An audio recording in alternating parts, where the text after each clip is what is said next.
அடுத்ததாக அதிமுக தேர்தல் தோல்வி தொடர்பாக இருக்கக்கூடிய ஒரு மிக முக்கியமான நிலைப்பாடு என்ன அப்படின்னு பார்க்கும்போது, ஒரு பக்கம் அதிமுக தேர்தல் தோல்வியை சந்தித்துக் கொண்டிருக்கிறது. இதன் காரணமாக ஒரு கடுமையான விமர்சனத்தை பொது தளத்தில் இபிஎஸ் சந்திக்கிறாரு.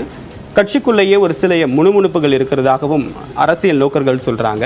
ஆனால் அதையெல்லாம் பொருட்படுத்தாமல் தற்போது அதிமுகவை வலுப்படுத்தக்கூடிய முயற்சியில் இபிஎஸ் தொடர்ந்து ஈடுபட்டிருக்காரு. தேர்தல் தோல்விக்கு என்ன காரணம், என்ன சரி செய்ய வேண்டியிருக்கு அப்படின்னு சொல்லிட்டு தன்னுடைய கட்சி தொண்டர்களை தொகுதி வாரியாக சந்தித்து பேசியிருக்காரு. நேற்று 2வது நாளாக அந்த சந்திப்பு ஆலோசனை கூட்டம் அப்படி நடந்துச்சு.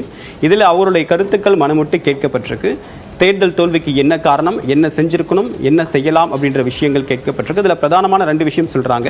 ஒன்று, கூட்டணி நம்ம முறையாக அமைக்கல, ஒரு வலுவான கூட்டணி வேணும்னு சொல்றாங்க.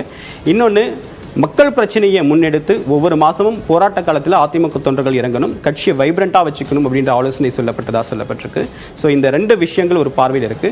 இன்னொரு பக்கம் அமைச்சர் ரகுபதி தரப்பிலிருந்து ஒரு மிக முக்கியமான அழைப்பு விடுக்கப்பட்டிருக்கு. என்ன அப்படின்னா, விக்கிரவாண்டி தேர்தலில் எதிரொலிச்ச அதிமுக தேர்தலை புறக்கணித்ததன் காரணமாக அதிமுகவுடைய வாக்கு யாருக்கு அப்படின்ற ஒரு கேள்வி எழுந்தது. அப்போ பாரபட்சம் இல்லாமல் திமுக, பாமக, நாம் தமிழர் இந்த 3 பேருமே அதிமுகவுடைய வாக்காளர்கள் எங்களுக்கு வாக்களிக்கும் டிமாண்ட் வச்சாங்க. இப்போ கட்சி பலவீனம் அடைஞ்சிட்டு இருக்கு, அதிமுக ஆபத்தில் இருக்கு. ஸோ அதிமுக தொண்டர்கள் திமுகவுக்கு வரணும், திமுக இன்னும் 2 மடங்கு வலிமை பெறும் முடியும் ரகுபதி விடுத்திருக்கக்கூடிய அழைப்பு அப்படின்றது கவனத்தை ஈர்த்திருக்கு. ஸோ வரக்கூடிய நாட்கள் எப்படி நகருது அப்படின்னு பார்க்கலாம். அடுத்ததாக